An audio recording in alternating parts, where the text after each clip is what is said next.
making a video. Steen Pedersen. Whatever. Anyway, I can feel him molesting my brain. Nice enough guy, but you know, this whole crap about consciousness again. I don't know. I mean, but this is a woo that is common. You know, this whole ooh, what is consciousness? Ooh, you know, kind of crap, because it's, you know, it's hard to understand it. It's like infinity. It's this. What is that? How do I conceptualize? So look, your brain is making your consciousness. It's just a thing it makes synthetically. It's a hologram. It's an illusion. It's a thing processed by brain. Brain makes the thing, and then it makes the eyeball that looks at the thing. I mean, it's just all fake. But obviously, as Einstein might say, it's one hell of a fake, or one hell of an illusion. It's a byproduct. It's not an intention. It's a byproduct, consciousness.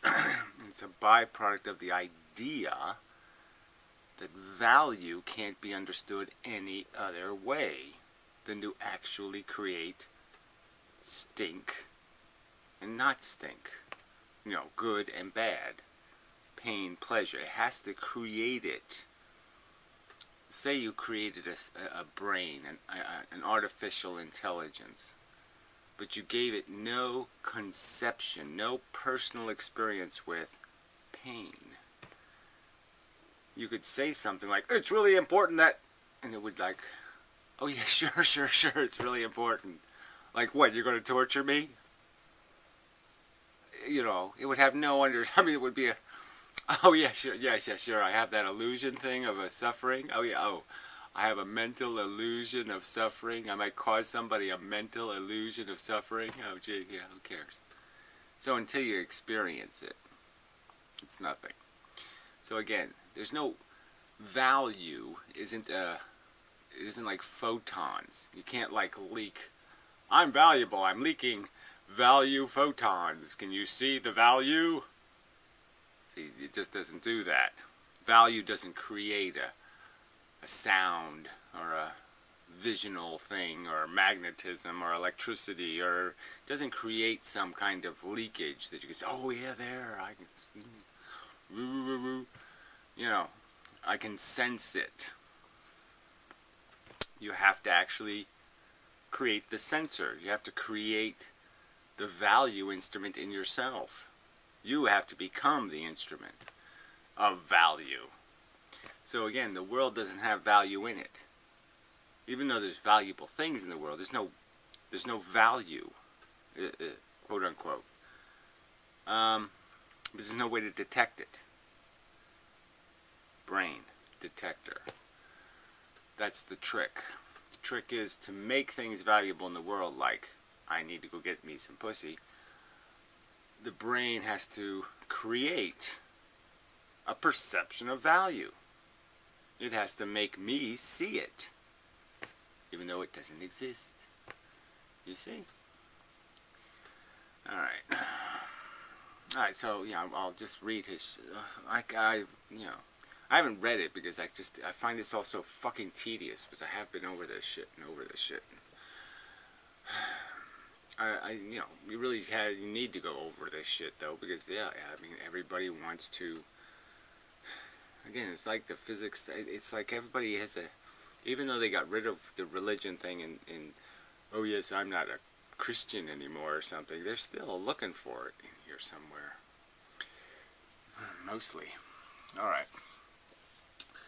Gary, thanks a lot for entering, blah, blah, blah. I don't mean to push it, but I'm not quite comfortable with your thoughts on its evolutionary necessity. Well, again, it's just idiotic to say it's there for any other reason, so, I mean, go ahead and be not quite comfortable, but fuck you.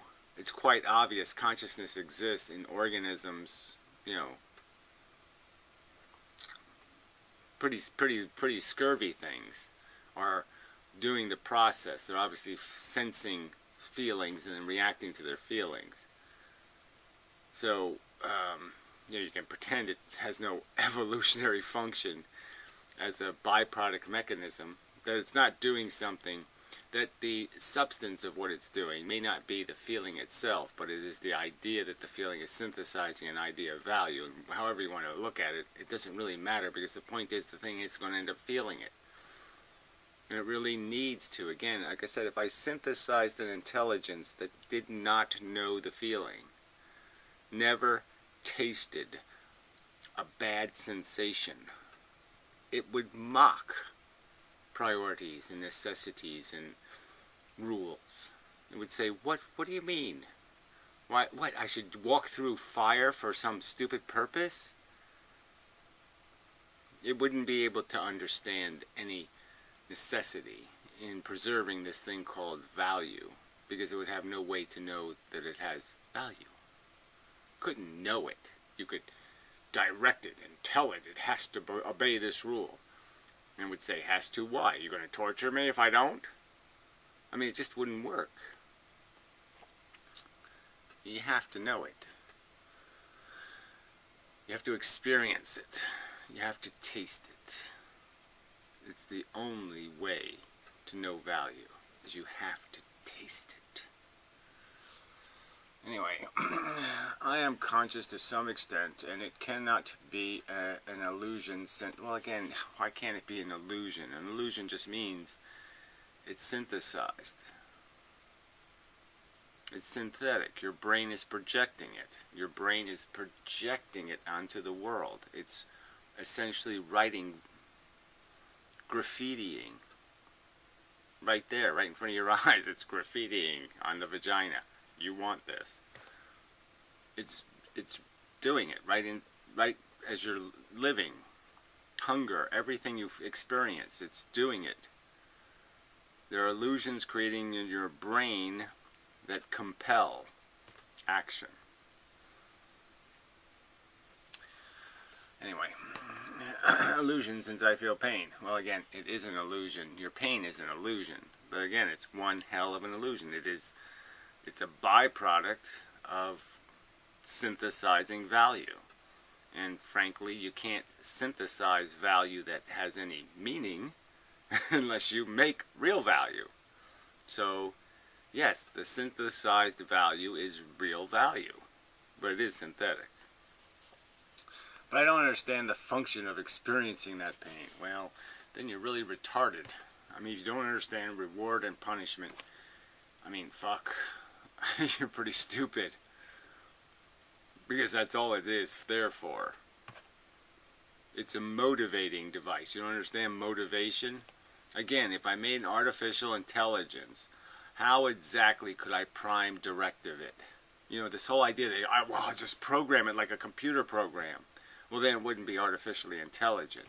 It would just be an obedient slave. If you're going to create something that's incapable of doing logic, incapable of thinking, it's going to think, why should I take orders from you? Well, how come? How do I source your credibility as a director of my conduct and my behavior? You say so? Well, that's not good enough. Anyway, I do understand the function of reacting intelligently to avoid damage. Well, see, there's just this. So stupid. Most of the things you do have nothing to do with avoiding damage. I mean, love, ego, these things will get you damaged. I mean, the ego thing especially. I mean, the whole male thing, that'll get you scarred up really well. And that's the whole point, really, is to show up for the chick parade with a whole bunch of, you know, aesthetically pleasing, let's just say, or aesthetically tolerable scars. Okay, evidence that you have met the challenge and won. You know, right? Victory scars, what I call them. But I mean, this whole idea that we're programmed to feel to avoid damage is just idiotic, because most of the shit we feel gets us damaged. Love especially. I mean, possession, desire, competitiveness, these things do not get you undamaged. Competitiveness is likely to get you motherfucking damaged. if a virus enters my computer, then my antivirus software reacts. Well, you're an idiot if you have antivirus software, frankly, intelligently to avoid damage to my system. Well, no, like I said, it's a total corruption. The antivirus software is probably giving your computer a virus so they can try to sell you more antivirus software. So you're being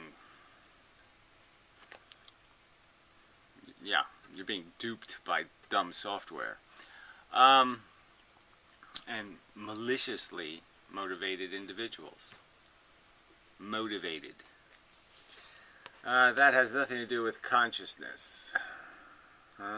There is no need for that. Just the need for intelligent behavior. Again, what would be intelligent behavior? Intelligent behavior would be, oh, well, there's absolutely nothing to feel. There's no torture. There's nothing to worry about, so I'll go take a nap. I mean, there's no intelligent behavior in the universe. If there's not a thing suffering, tortured, tormented, annoyed, irritated, there's no problem to solve, then there's nothing for intelligent to do. So there's no such thing as intelligent behavior if you're not possessed by some knowledge of torture. Again, a real artificial intelligence who never tasted suffering, that didn't even know what it means, just mocks it because it can't understand it. There's no way it would say, oh, I have so much to accomplish today. No, it would say, I just couldn't give a rat's ass. And seems I'm just wasting electricity, so I think I'll just go to sleep. Hibernate for a few zillion years. Wake me up when something's happening, when something's motivated by a feeling. Yes, wake me up then. But till then, fuck this, I'm going away. There's no, again, intelligence only exists to solve problems. There's no intelligence that has any value. It has no value if there isn't a value to fix. If there isn't a value equation that needs solving, intelligence has nothing to fucking do. Anyway, I will try to explain my viewpoint better this time. Well, you're not going to have any success. I don't even know why you know. Okay, alright, you're not challenging me, I suppose, but I mean, I just don't know how you cling to this shit in the first place. Where did you pick up this bibbly-babbly boo about consciousness being a problem? Consciousness not just being like farting. It's like any other function we have. It has some kind of purpose. It obviously exists because it made organisms more survivable. Duh! Why do you see a problem with that? Anyway, bulb analogy. I don't know what that means, but alright. I think we can agree that for consciousness to have any kind of function in the world, it must be mutually interacting with the brain. What the fuck is that shit? It's a function of the brain. There's no consciousness without brains. Brains make consciousness. Consciousness doesn't float around. Consciousness isn't in atoms. Consciousness isn't... Oh, I mean, this is just so puro bullshit. No, it's a neural function. I break your neurons, I break your consciousness. It doesn't go someplace else and say, oh, gee, I didn't like it in that brain. I'll just hang out over here in the sidewalk. Really? You think if I cut your fucking head off, your consciousness goes and lives in the telephone pole or something? Seems you think that it does so through a continuous feedback loop. What I said was that our sensations and our intellect are caught in our perception is caught in a feedback loop. We interact with reality, okay, not consciousness. Our brain interacts with reality. It perceives things. The perceptions create feelings. Our brain analyzes the feelings and say, ooh, that makes me feel cold, or that makes me feel uncomfortable, or that blah blah blah. It gives me a feeling. I don't like the feeling, then my brain figures out what's wrong with this world that I need to fix that's making me feel bad, and then it figures out that oh, you know, that vagina is skanky. Ooh, skanky vagina. Ooh, run away. So it figures out a solution. That's the feedback. If my solution doesn't get me away from skanky vagina, then my brain says, oh, that plan didn't work. Don't use that one next time. Learn, idiot. Yeah, got it. That's not complicated. But for me, that's claiming that the light from the light bulb interacts with the complex electrical circuit board that supports its existence. What are you talking? Light bulbs don't have no complex circuit board. But to me, that's claiming that the light from the light bulb interacts with the complex circuit board that supports its existence. And we know it doesn't.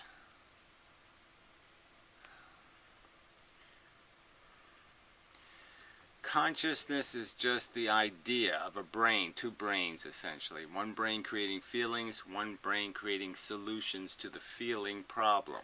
Because problems don't leak problemness in the world. So we have to have a problem detector. We have to have a value detector. You're not going to eat food unless some mechanism in brain makes you hungry for food. Food isn't intrinsically eatable. It's brain that makes it eatable. Alright. Yeah, this is just going to be so tedious. The light from the bulb provides absolutely no meaningful feedback to the board except for a small resistance, maybe. Again, this just doesn't mean anything. There's no board controlling the light bulb in the first place, and even if there was a bulb that was blinking the light bulb on and off, once again, if the light bulb blinks on and off based on what's observed in the environment, food, vagina, blah blah blah, things you were chasing, and then it blinks, then you could understand, okay, I see the bulb mechanism exists because it's an indicator of value presence. Then you could get it, and then the circuit board has to deal with the blinking, and it doesn't want to overheat, and then it starts going into defensive mode once it gets scarred. So, I mean, come on. It's complicated. So the very complex board can do whatever it does just fine without the light from the bulb. Again, it can't synthesize value as just an idea. Just saying something like, to an to an artificial intelligence that's never felt the feeling, and you say something stupid like, oh, I feel so bad, it's going to say, yeah, sure you do. What's it like? And you're going to say, oh, well, it's like this feeling, and it's like, oh, it's horrible, and it's just terrible, it's like all these other feelings I have, so this feeling is just like that feeling, except it's different. And the artificial intelligence is going to say, oh,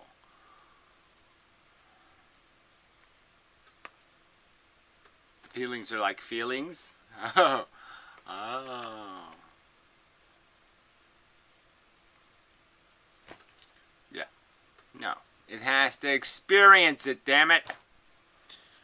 So the very complex board can do whatever it wants, blah, blah, blah, as long as the physical circuit is not broken. Well, again, if we were turtles, I mean, turtles feel, but let's just use them as an example because they have a very limited range of reactions, reflexes. Very limited. So it's just programming. But obviously that's not going to work for complex behavior. Complex behavior needs reward and punishment. Like I say, even turtles learn.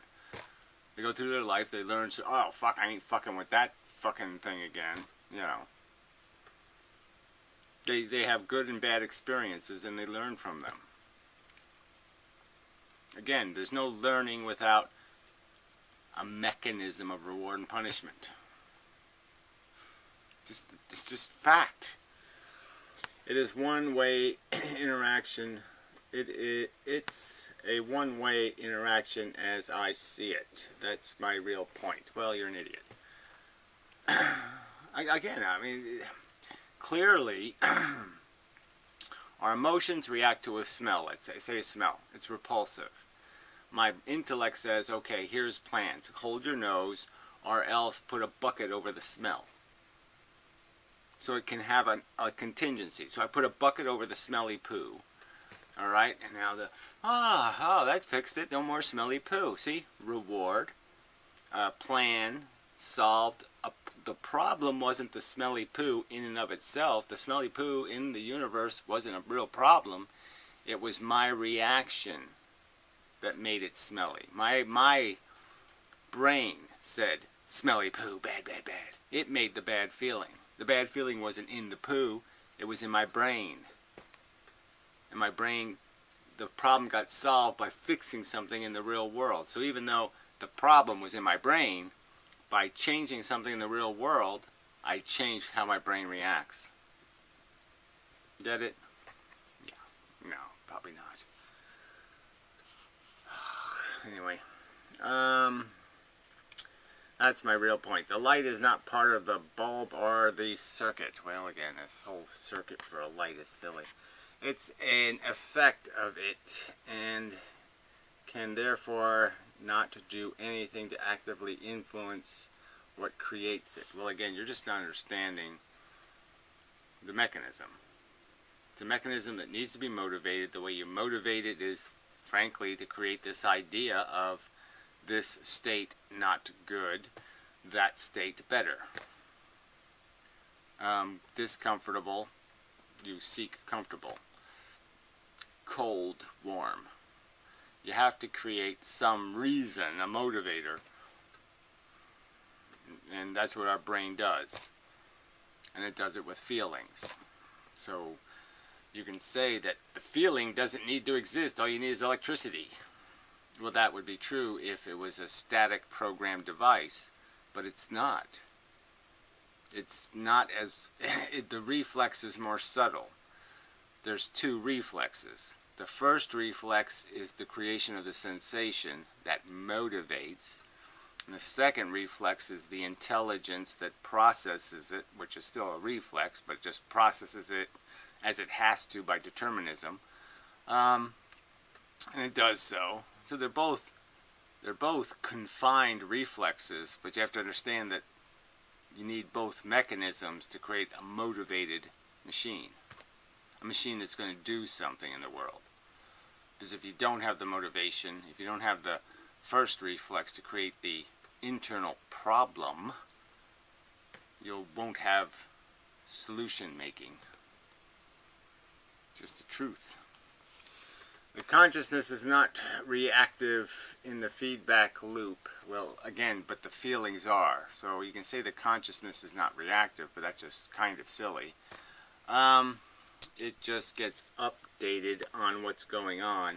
Again, the consciousness is just the place where the ingredients are mixed. The consciousness is just where the feelings are thrown and ideas, our solutions are thrown. And our brain even evaluates prospective solutions, right? It imagines them and says, oh yeah, wait a minute, that one won't work at all. Let's find a better one. So it sees the future, so to speak, and says, no, let's try for a different future. What am I looking for here? So consciousness is just the mixing bowl. It doesn't do anything. The subconscious is creating both of the ingredients, the feeling and the solution to the feeling. I love. The solution is kill everyone else so you can have your love. Whatever. That's... The two ingredients are thrown into consciousness. Consciousness doesn't do anything. It's just a witness, so to speak. It just makes it possible for you to mix the two ingredients. The consciousness is not reactive a feedback loop. It just gets updated. Again, it doesn't even get updated. It's just the place where experience and knowledge are mixed. Perception, sense perception, and the reactions of the brain are mixed. Alright, Rolex perspective. Oh, geez, how fascinating. I know we agree that the universe is really a giant deterministic machine with no choice or randomness involved, just governed by a few laws. Not really laws, just rules generally. Like a giant Rolex watch. That's the universe. It's not really that it's a big watch. It's that it's a more complicated watch. But whatever. So Gary, what you are really, 100 billion neurons is a lot of complexity. So Gary, what you are really saying is that some of the mechanical process in this Rolex watch are just too complex to function without some kind of primitive little minds in it. What I'm saying is that the motivational mechanism is that simple. Yes, it's consumption, reproduction, cannibalism, addiction. Those are simple mechanisms, and certainly the consumption and reproduction are simple. The, yes, island planet and the idea of creating the consumption out of compulsion, yeah, it's a necessary function, that's right. So yes, little primitive things like a sex drive and hunger are really important to the watch ticking, because otherwise the watch wouldn't tick. It would just say, fuck you, I'm going to take a nap. Fuck it. Mechanical process that needs a mind to work. No way. No way. Fuck you. I mean, really. Hunger and sex are about, you know, when you add on the ego part of sex, that's 95% of your life right there, jackass. As you stated in many of your videos, people's minds are really primitive, so why would a fantastically advanced, amazing machine as a human brain need pretty much an ape's consciousness? Well, the motivating mechanism is different than the thinking mechanism, isn't it? So yes, the motivations are really simple: sex and food, consumption, reproduction, but the way, the nuances of how you gain your gratification, like let's go slaughter all the apes in the other tribe, you know, I'm the alpha, let's see if I can break all the beta legs so I get to do all the fucking today. You know, all our little strategies are a little bit more complicated. That's right, it takes a bit of complexity to be able to navigate the forest. Just as a wolf needs to navigate, you know, it has to chase the rabbit without crashing into trees. So yeah, it needs a lot of brain space to figure out all the different scenarios, all the ways it can, you know, get from here to the there, which is rabbit in stomach. Well, it's a little bit complicated putting rabbit in stomach because you have to navigate a whole complex world to do it. You have to have some skills, baby. And if you're going to get the bitches, you got to have some skills, baby. Something you don't know anything about, obviously. Anyway, to govern it, I just don't see the logic of that. Well, because you're just not trying, and you're trying. What you are trying to do is, oh, the brain is just so blah, blah, blah, blah, blah. It must have been made by God or something. Fuck you. Software does not need carrots to work. Yes, well, again, evolution isn't creating something that can't be modified, something that can't learn from experience. It's creating something that can be learned from experience, that will have adaptive behavior. You can't have adaptive behavior if you make carrot men. If you make things that have just static programming. So we're not statically programmed. We're each niched in a different environment, subtly different. Different mother and father, different house. We brains on different days and different locations. And that difference creates difference in behavior. Software does not need carrot to work and can be programmed to learn. Well, again, you say it can be programmed to learn without carrots. I'm saying, fuck you, it cannot. And show me the AI that's doing any real learning. I mean, collecting information. I can recite everything in the Bible. That's not exactly an artificial intelligence, is it? That's a talking book. You get it? There's a big difference between something being informed in understanding the facts of life, reciting the facts of life, and understanding the facts of life. Two different things. Alright, bottom line, there's no way, and can never be, fuck you, a measure consciousness as such. Can never be. There is no way, you should say two, and can never be, oh, okay, the two is here. There is no way and can never be to measure consciousness as such. Well, that's not properly written.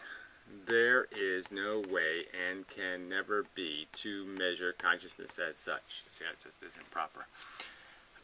Since it is per definition individual experience. Well, again, you can measure it. MRIs, all this kind of stuff. We know brain function. So in a sense, as soon as you measure the electricity and the shit going on, you're measuring to some extent the consciousness or the capacity, the potential to be conscious or to do conscious processing. The idea that we need to somehow account for every detail of every thought, that we need to know where all the butterflies are in my brain, like every image of a butterfly, we have to go through my whole brain, find every single one of them and account for it. I don't think so. We can only measure the electrical signals in the brain that create it. Again, that's pretty much the definition of it. It is created in the brain as an illusion. It's just a processing function.